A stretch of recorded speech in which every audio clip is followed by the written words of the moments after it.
So first, before we can move on towards understanding the classification of the proteins, let's first see that what proteins actually are.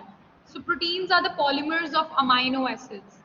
And as you know that the amino acids, there are a total of 20 standard amino acids that exist in the nature. And these 20 amino acids, they join together to form long chains, which are known as the polymers. And these polymers of amino acids, they are termed as proteins. Now, proteins can also be referred as peptides. What are peptides? Now, peptides are the small condensation products of amino acids, which means that when two amino acids they join together, water is released and condensation reaction takes place, and the two amino acids gets joined together with the help of a peptide bond. Now, peptides are of two types. So there can be small peptides and there can be big peptides.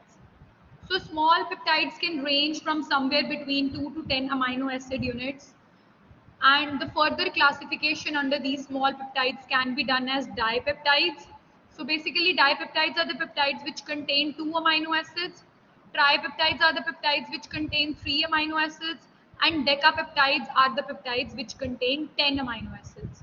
And oligopeptides are the peptides which contain a few amino acids, which means that more than 10 but less than 50. So these are the oligopeptides. But on the other hand side, if we talk about the big peptides, they are referred as the polypeptides. So these are the peptides which contain more than 50 amino acids, which means that they are having a lot of amino acids, right? So you can use the terms protein and polypeptides interchangeably, but this is the difference between them. Now, the structure and function of a protein is dependent on three major factors. First and foremost is the nature of the amino acid present in them. Now, it isn't the case that the proteins they exist in a linear form. No, they do not exist like this in the physiological conditions, but rather these linear structured proteins they exist in the form of a three-dimensional conformation, which we will discuss in the coming classes. So this is a three-dimensional conformation, which is also known as the tertiary structure. Okay, so now this tertiary structure that we are talking about, the three-dimensional folded structure of the protein, it is dependent on certain factors. The first factor is nature of the amino acid which is present in them. So as you know that there are about 20 amino acids which are present in the nature, and out of these 20 amino acids, some might be having hydrophilic side chains, some might be having hydrophobic side chains, then there might be some other amino acids which are having aromatic side chains. So different properties are exhibited by different amino acids. So what kind of amino acids are present inside the protein, that is going to determine the structure of that protein. Next is the spatial relationship of the amino acids. So as I just told you that the protein, it exists in a three-dimensional conformation, which means that it is existing in the space. So every individual atom of the individual amino acids of the protein, it is going to have its own X, Y, and Z coordinates. So how these amino acids and how these atoms are interacting with each other in the three-dimensional structure, that is going to be a factor in deciding the structure of the protein. Third is the sequence of the amino acids, that how the amino acids have been sequenced inside the protein. For example, let's say there is a protein which is having a sequence valine, alanine, leucine, isoleucine, right, tryptophan, something like this, hypothetically just giving you a random sequence. And there is then there is one another amino acid, like for example it is alanine, histidine, methionine, right, aspartic acid and all. So that, so all these amino acids which are present in the like protein, the sequence of these amino acids is going to define the structure of that protein.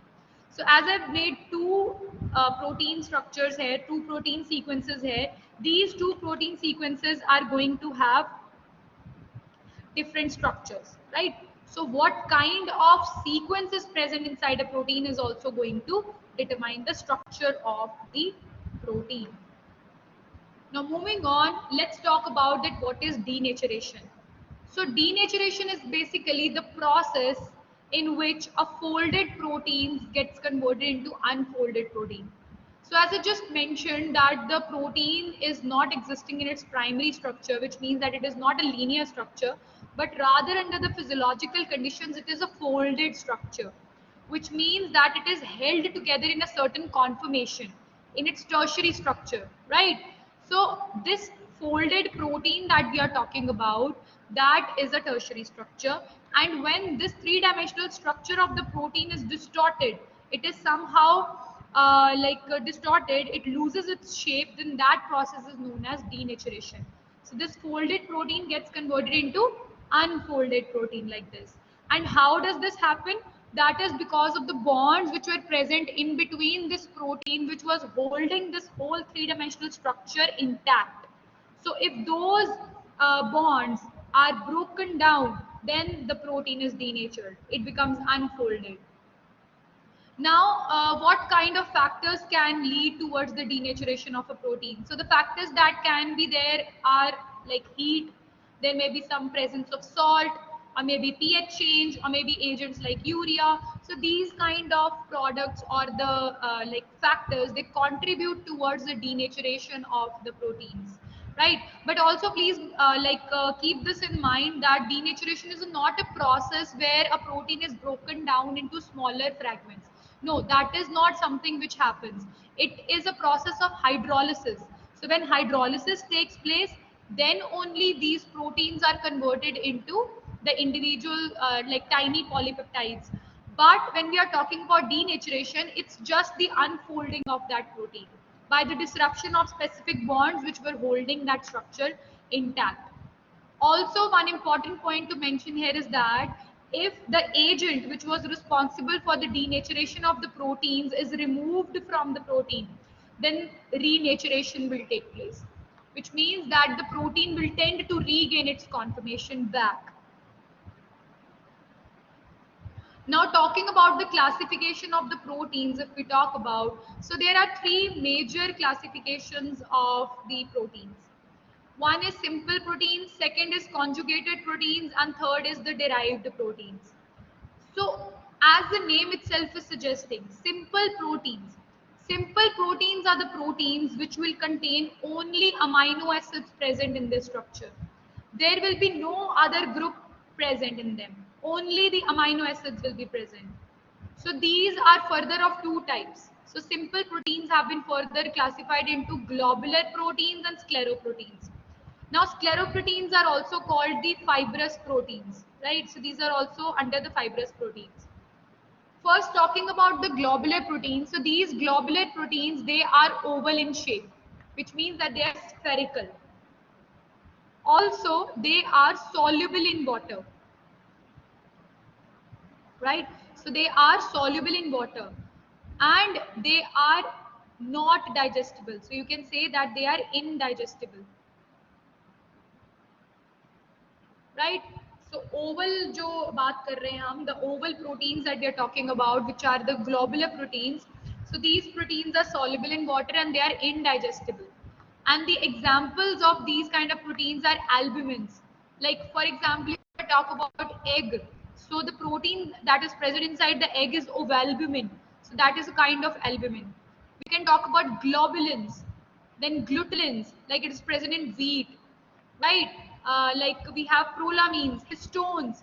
Histones are the proteins which are responsible for binding the DNA onto it to convert it into a condensed form of chromosomes. So these are also globular proteins. We have globins, we have protamines. So these are some of the examples of the globular proteins which are categorized under the simple proteins. Now talking about the other class of proteins under the simple proteins, which is the fibrous proteins. Fibrous proteins are also known as scleroproteins. So these are basically the proteins like collagens, elastins, and keratins. So collagens, as you know, these are the proteins which are present inside the connective tissues. So connective tissues are composed of collagens. So you might have seen that elderly people or people who are suffering from such issues, they take collagen supplements. So that is the reason why they do so.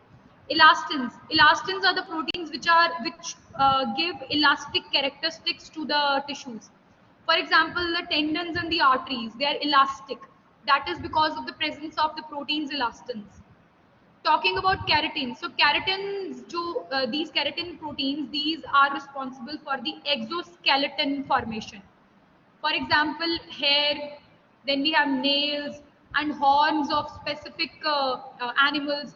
So these exoskeleton structures, they are made up of keratins, right? So you might have seen people taking keratin treatments on their hair. So that is why they take it. So this was about the simple proteins. Now talking about the conjugated proteins. So conjugated proteins are the proteins with which an extra group is present. Something extra is present in them. For example, we have certain list of these conjugated proteins. First, nucleoproteins. So what are nucleoproteins?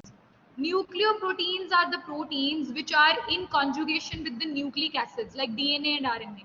So when the proteins, they are conjugated with the nucleic acids, then those are known as nucleoproteins. For example, I told you that there is this histone protein, right? Onto this histone protein, there is DNA tightly wrapped. So this can be an example of nucleoproteins. Next, we have glycoproteins. Glycoproteins are the proteins which are conjugated with the carbohydrate molecules, right? And glycoproteins are present on the outer surface of the cell membrane where they act as certain receptors and other stuff. Then we have lipoproteins. Lipoproteins are the proteins which are linked to lipids. So these lipoproteins are also present inside our body, which are having a lot of function in the like transportation of fat molecules across the body. Like we have very low density lipoproteins, high density lipoproteins, and chylomicrons. So all these are the lipoproteins. Then we have phosphoproteins. Phosphoproteins are the proteins which are basically the conjugation of proteins with phosphoric acid. So that is there. We have chromoproteins. So chromoproteins are the proteins which are conjugated with a colored group. For example, hemoglobin. So hemoglobin is a protein which is linked to a chromo group which is giving red color to the blood, right? Next, we have metalloproteins as well.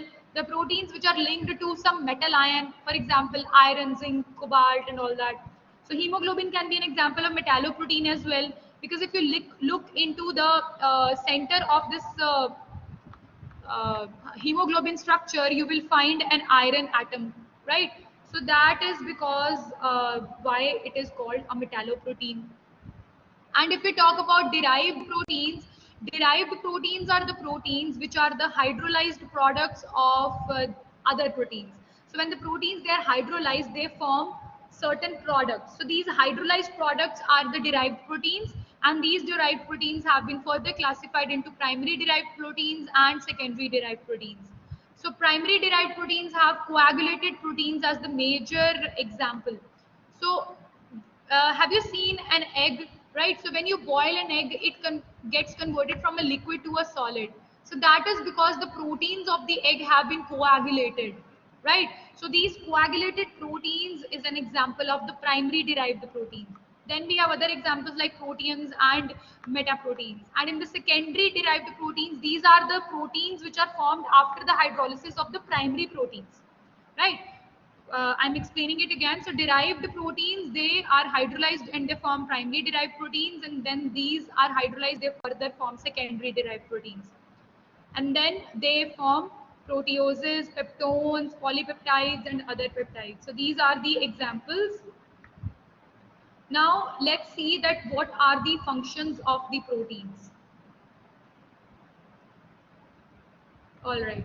So talking about the functions of the proteins, first and foremost, the most important function of the protein is that they act as enzymes. So enzymes are a major class of proteins. What are enzymes? Enzymes are the biological catalysts. So these are the catalysts which are present inside the living bodies, which are responsible for increasing the rate of reaction without themselves undergoing any change. So all enzymes are proteins, but all proteins are not enzymes. Always remember this. So enzymes are a major class of proteins. And more than 3,000 different types of enzymes have been identified so far. Then several proteins, they act as regulatory proteins. So regulatory proteins are the proteins which are responsible for the regulation of specific phenomena and processes of the body. For example, we have insulin. Now you know that insulin is a hormone. Now this insulin hormone is a protein, and this is responsible for regulating the blood glucose levels, right? Then certain proteins, they act as transport proteins. The proteins which are responsible for the transportation of specific molecules from one place to another. And most important example that comes here is that of hemoglobin. So hemoglobin is responsible for the transportation of oxygen and carbon dioxide from one place of the body to another. Then certain proteins, they act as storage proteins, which means that these proteins are responsible for the storage of essential nutrients. For example, ferritin. Ferritin is responsible for the storage of iron, right? Next, there are certain proteins which are having specific roles in the contraction and motility.